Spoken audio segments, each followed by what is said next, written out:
अध्ययन निष्पत्ती. विद्यार्थ्यांना आहारातील पौष्टिक पदार्थ व त्यांचे महत्त्व समजणे.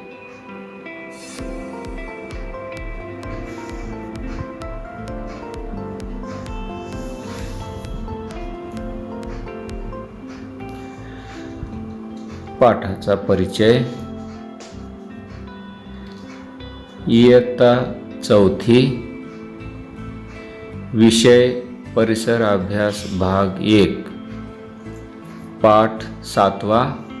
आहाराची पौष्टिकता. आहारातील मुख्य पदार्थ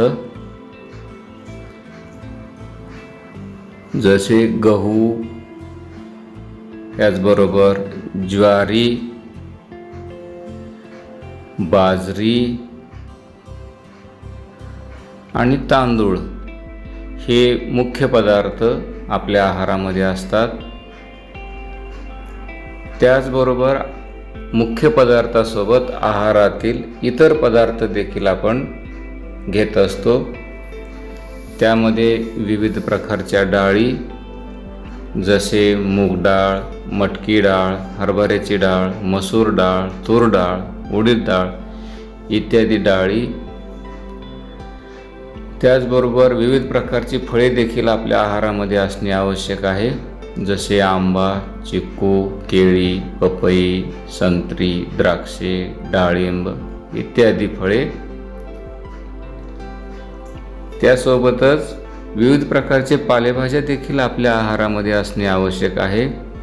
जसे मेथी, पालक, शेपू, राजगिरा, चुका, तांदूळसा, घोळ, आंबाडी, पाथर इत्यादी पालेभाज्या आपण घेतल्या पाहिजे. तसेच विविध प्रकारचे मसाल्याचे पदार्थ देखील आपल्या आहारामध्ये महत्त्वाची भूमिका बजावतात. जसे मिरची, हळद, जिरे, मोहरी, इलायची इत्यादी मसाल्याचे पदार्थ आपण नेहमीच्या आहारामध्ये घेणे आवश्यक आहे. त्याचबरोबर विविध प्रकारच्या फळभाज्या या देखील आपल्या आहारामध्ये असणे आवश्यक आहे. जसे गाजर, टोमॅटो, बटाटा, वांगे, काकडी, मुळा, भेंडी, गवार, कोबी, फुलकोबी, मिरची, भोपळा इत्यादी फळभाज्या देखील आहारामध्ये असणे आवश्यक आहे. त्याचबरोबर तेलबिया असणारे तीळ, भुईमूग अशा तेलबियासुद्धा आहारामध्ये असणे आवश्यक आहे. त्याचबरोबर विविध प्रकारचे मांसाहारी पदार्थ जसे मासे, मांस व अंडी हे देखील आपल्या आहारामध्ये असणे आवश्यक आहे. त्यासोबतच विविध प्रकारची लिंबूवर्गीय फळे जसे लिंबू, चिंच व आवळा इत्यादी फळे आवश्यक आहे, ज्यामुळे आपल्या शरीरातील रोगप्रतिकारक शक्ती वाढते. त्याचबरोबर दूध व दुधाचे इतर पदार्थ जसे तूप, लोणी, दही, खावा, पनीर, आईस्क्रीम, बिस्किट व इतर पदार्थ दुधापासून जे बनवले जातात ते आपल्या आहारामध्ये असणे आवश्यक आहे. त्याचबरोबर मोड आलेली कडधान्य हा देखील एक महत्त्वाचा पदार्थ आहे. जसे मूग, मटकी, हरभरा, चवळी, वाटाणा या कडधान्यांना मोड आल्यानंतर ते आपण आहारामध्ये घेतल्यास जीवनसत्वाचं प्रमाण अधिक असल्यामुळे उपयोगी ठरते.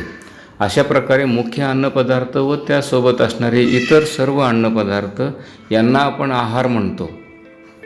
आणि असा समतोल आहार घेतल्यास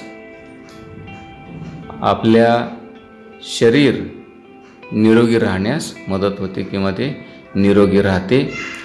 आपल्या शरीरास जीवनसत्वे, प्रथिने, स्निग्ध पदार्थ, कर्बोदके, क्षार व पाणी यांची आवश्यकता असते.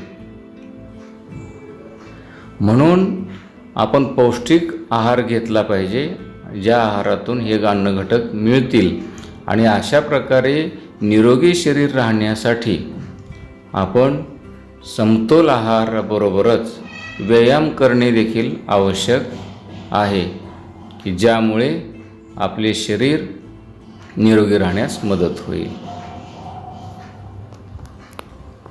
व्हिडिओ निर्मिती श्री नागनाथ साहेबराव गव्हाणे, रायगड जिल्हा परिषद शाळा, खारगाव बुद्रुक, तालुका म्हसळा, जिल्हा रायगड.